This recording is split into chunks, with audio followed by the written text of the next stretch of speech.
Fils et du Saint-Esprit. Amen. Le Seigneur soit avec vous. Frères et sœurs, nous entamons aujourd'hui la 24e semaine du temps ordinaire pour cette année B. Aujourd'hui, lundi 16 septembre, nous faisons mémoire du pape Corneille et de l'évêque Cyprien. Esprit Saint, don du Dieu très haut, viens en nous. Source de grâce, viens en nous. Feu sacré, viens en nous.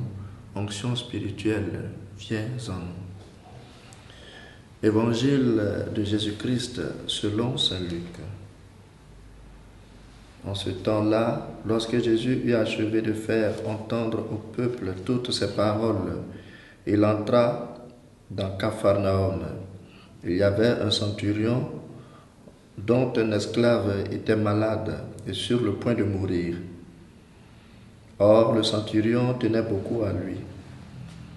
Ayant entendu parler de Jésus, il lui envoya des notables juifs pour lui demander de venir sauver son esclave. Arrivé près de Jésus, ceux-ci le suppliaient instamment.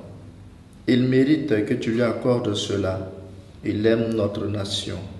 C'est lui qui nous a construit la synagogue. » Jésus était en route avec eux et déjà il n'était plus loin de la maison quand le centurion envoya des amis lui dire « Seigneur, ne prends pas cette peine car je ne suis pas digne que tu entres sous mon toit. C'est pourquoi je ne me suis pas autorisé moi-même à venir te trouver. Mais dis une parole et que mon serviteur soit guéri. Moi, je suis quelqu'un de subordonné à une autorité. Mais j'ai des soldats sous mes ordres. À l'un je dis, va et il va. À un autre, viens et il vient. Et à mon esclave, fais ceci et il le fait. » Entendant cela, Jésus fut en admiration devant lui. Il se retourna et dit à la foule qui le suivait, « Je vous le déclare, même en Israël, je n'ai pas trouvé une telle foi. » Revenus à la maison, les envoyés trouvèrent l'esclave en bonne santé. Acclamons la parole de Dieu. Seigneur, je ne suis pas digne de te recevoir. Frères et sœurs en Christ, notre semaine commence avec le commencement du chapitre 7 de l'évangile de saint Luc, où Jésus opère des miracles. Cette belle page de l'évangile de saint Luc nous fait écouter la profession de foi d'un centurion romain, donc un militaire païen. Mais un païen qui a de bonnes relations avec les gens du coin, avec les Juifs, au point où c'est eux, ces Juifs, qui viennent intercéder auprès de Jésus pour qu'il obtienne la grâce qu'il demande. Cette grâce d'ailleurs, il ne la demande pas pour lui-même ni pour ses enfants, mais pour son esclave.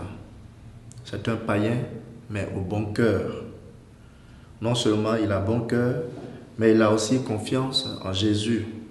Il a foi en la puissance de Jésus, et c'est pourquoi il dit cette phrase que nous récitons dans nos célébrations eucharistiques. « Seigneur, je ne suis pas digne de te recevoir, mais dis seulement un mot et je serai guéri. » Chers frères et sœurs, prenons exemple sur ce centurion romain. Évertuons-nous à entretenir de bons rapports avec ceux qui sont autour de nous, afin qu'ils témoignent et intercèdent même pour nous. Et ayons confiance en Jésus pour nous guérir et nous sauver dans les moments difficiles que nous traversons. Et comme ce centurion, reprenons avec plus de conviction cette profession de foi.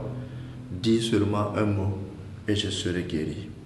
Et que le Seigneur nous bénisse, lui qui est Père, Fils et Esprit Saint, aujourd'hui et pour les siècles des siècles. Amen.